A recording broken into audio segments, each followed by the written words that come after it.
In part two of the growth predictor test, you'll log in and after completing an online questionnaire, you'll be taken to a dashboard. Now, part two is the flip side of the growth predictor test. In part one, we measure sustainability of current revenue based on customer expectations. In part two, we measure your company's capability to generate future revenue, and that is based on the company's entrepreneurial capability.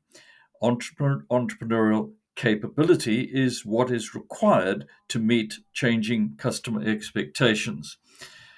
Now, let's have a look at what the report reveals.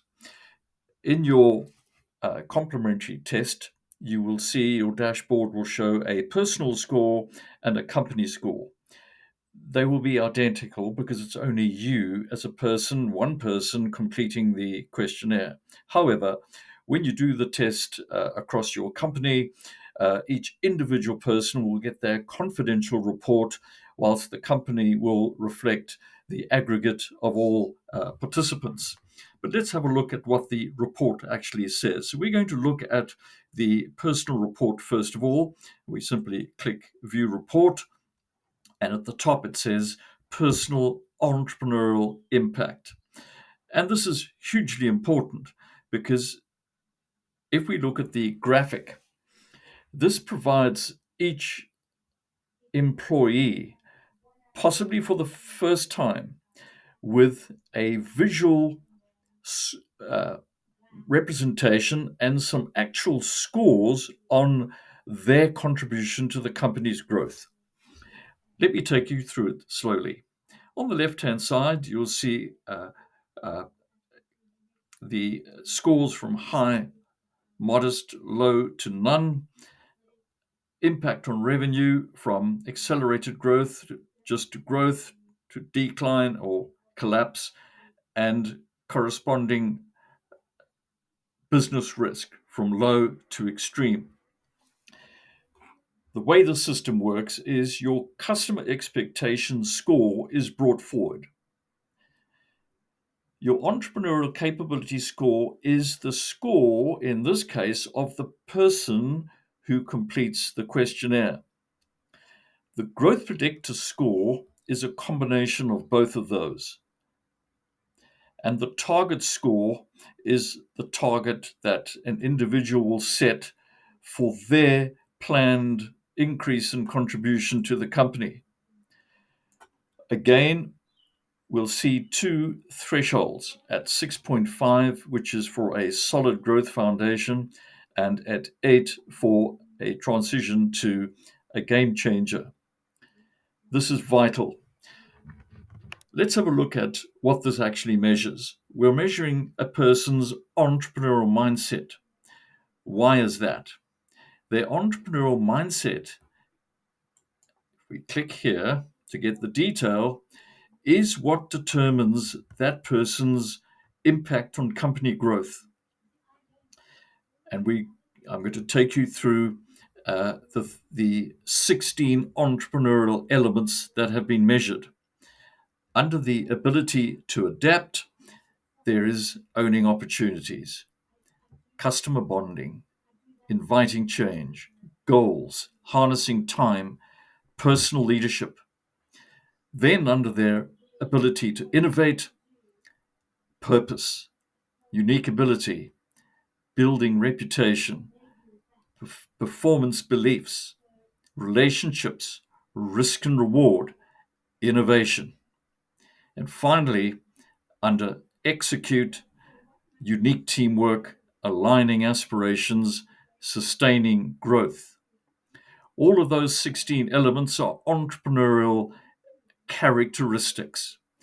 Now, and you will see your individual score versus the team score. In this case, they're identical because there's only one person. But if we click impact development, Each element expands to reveal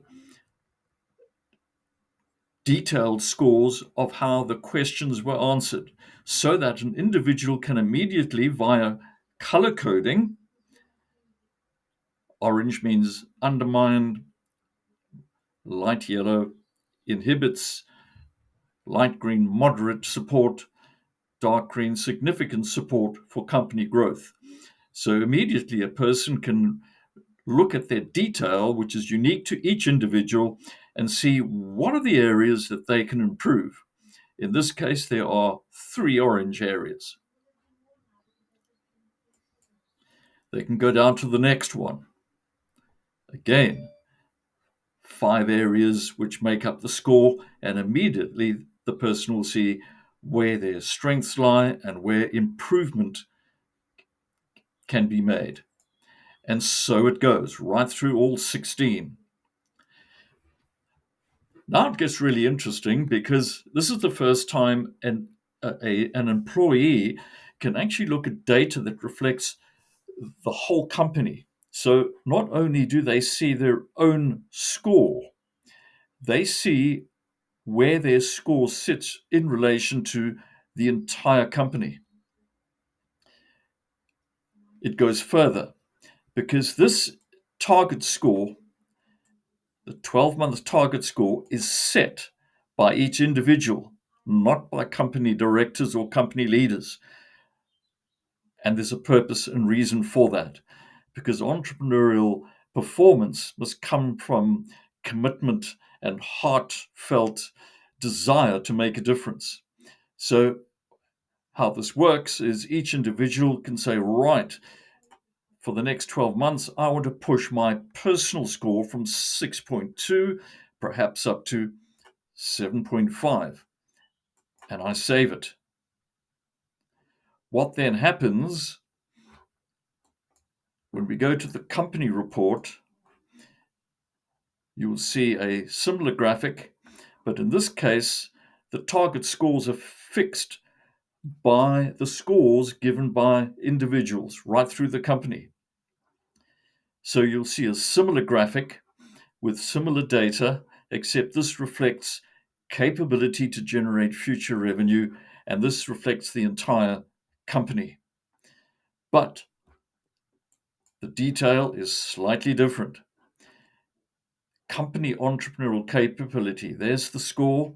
Again, you will see all of the 16 elements, but when you click View Details, you'll see the scores of the whole company. But there's a next step. Under each element, there's an opportunity to reflect on a key question. For example, in step 1, owning opportunities is about clarity on new opportunities to impact customers. The question related to that is, what major opportunity do we have that, if successfully exploited, would transform the future of our business? And you can make notes and save them. The second question is, what concerns me most about our company's capability to achieve this? And one can reflect on the scores and make some notes, which personalizes this entire report. There's an opportunity with each of these elements to reflect on the scores and reflect on the associated questions. This makes the Growth Predictor test an incredibly powerful and insightful report on the current position of the company as it relates to its capability to generate revenue into the future. Thank you for listening.